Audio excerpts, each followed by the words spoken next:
Maestro Burgoa, muy buenas tardes, gracias por contestarme. Al contrario, Joaquín, siempre un gusto estar contigo y con tu audiencia. A ver, ¿un ministro puede renunciar cuando quiera?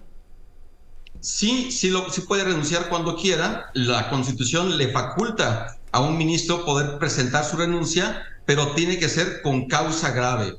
El tema es que la causa grave no la conocemos de Arturo Saldívar, como tampoco la conocimos con Eduardo Medina Mora, porque es una situación bastante similar. El que un ministro en funciones presente su renuncia, argumente causa grave, pero no diga el por qué.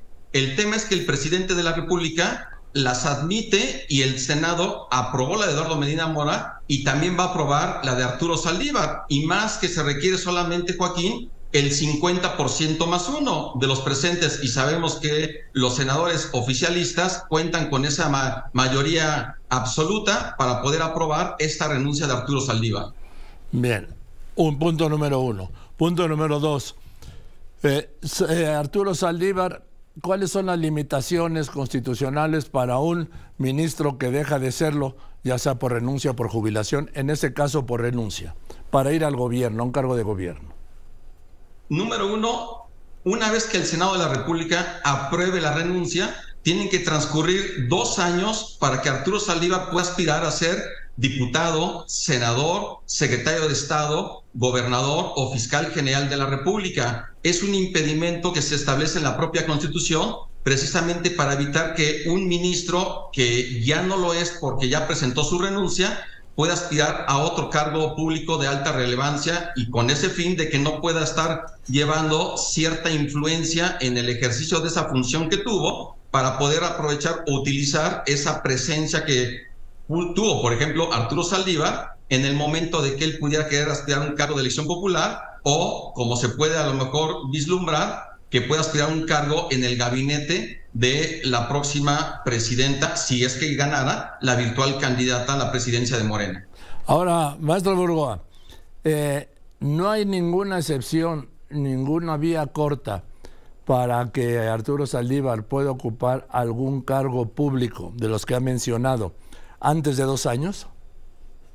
Bueno, número uno, podría quizá Arturo Saldívar ocupar el cargo de consejero jurídico de la presidencia. Eso por una parte, ahí no tendría un impedimento, pero donde habría un impedimento, por ejemplo, en el caso del fiscal general de la República, dado que desde meses antes se ha especulado que el fiscal Gers Manero va a presentar su renuncia. Que no es cierto. En ese supuesto, Arturo Saldívar podría quedarse como encargado del despacho. Y resulta, Joaquín, que ahí sí no habría un impedimento por ser encargado del despacho, pero sería como quererle darle una vuelta a la Constitución al querer imponer a una persona que técnicamente no cumple con los requisitos, pero bajo el argumento de que se ha encargado, ahí sí podría estarlo ocupando. Pero esperemos que no llegue a ese supuesto, y eso se podría dar pues prácticamente a partir del día siguiente en que el Senado de la República apruebe la renuncia de Arturo Saldívar. Y un punto, Joaquín, que también quiero comentar, del que llama la atención el caso de Arturo Saldívar, es que él no le interesa esa pensión vitalicia que tienen los ministros. ¿Cómo que no le interesa?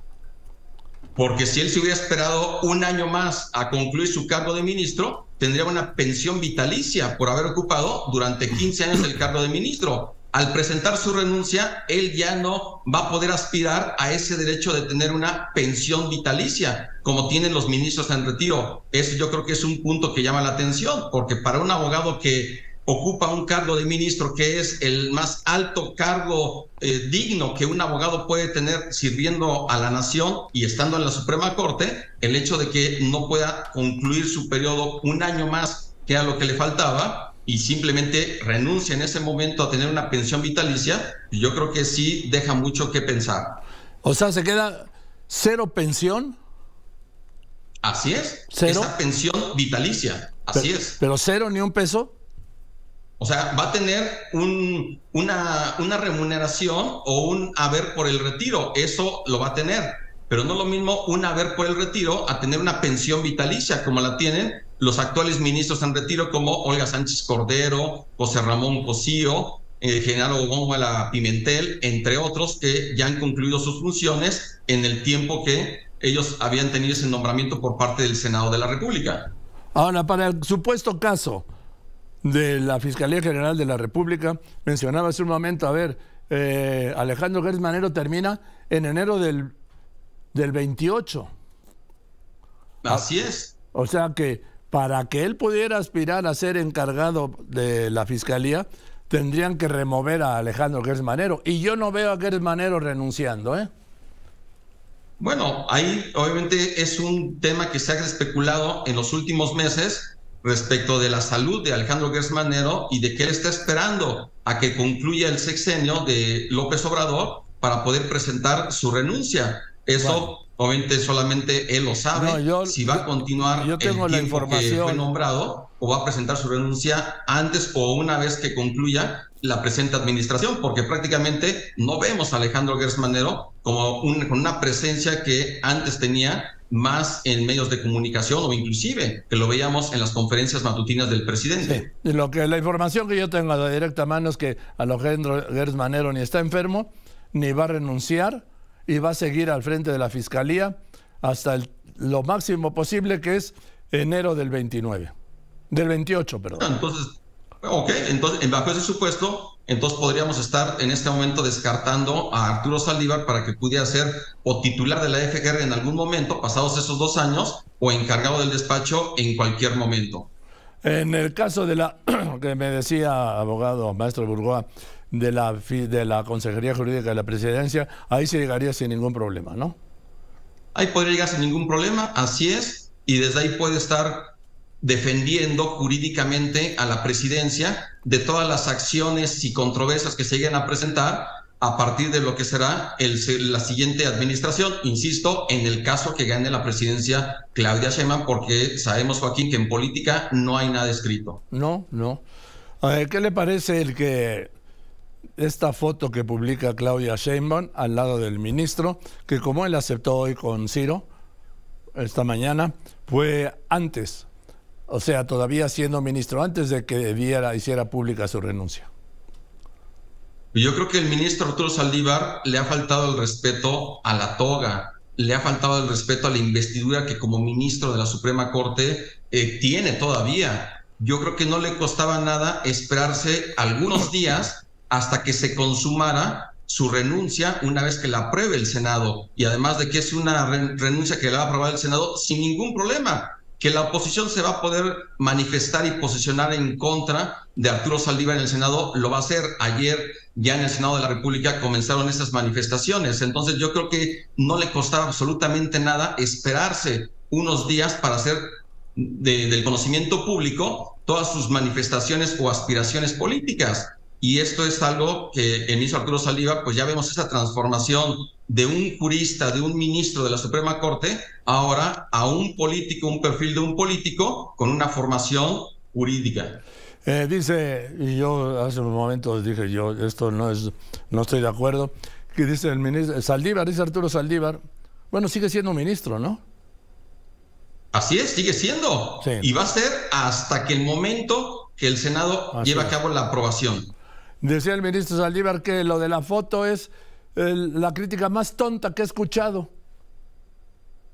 Bueno, es la opinión de él y yo creo que es difícil que pueda haber una autocrítica del ministro Arturo Saldívar, y más que pues ya cualquier indicio que podíamos tener de una cercanía hacia el presidente o hacia Morena, hacia la llamada 4T, pues ya quedó totalmente evidente. Bien lo comentabas tú, Joaquín, en un tuit en donde él había manifestado esas señales dentro de la carta de renuncia cuando hablaba de sumarse a esa transformación. Y esas señales pues quedaron finalmente en evidencia de que a él ya no le importa cuidar la investidura, que además despreció a Joaquín. En fin, ahora el presidente mandará una terna al Senado y lo que yo no sé es si es por el término que le faltaba, o sea, diciembre del año que viene, diciembre del 24, o sería por otros 15 años a quien designen.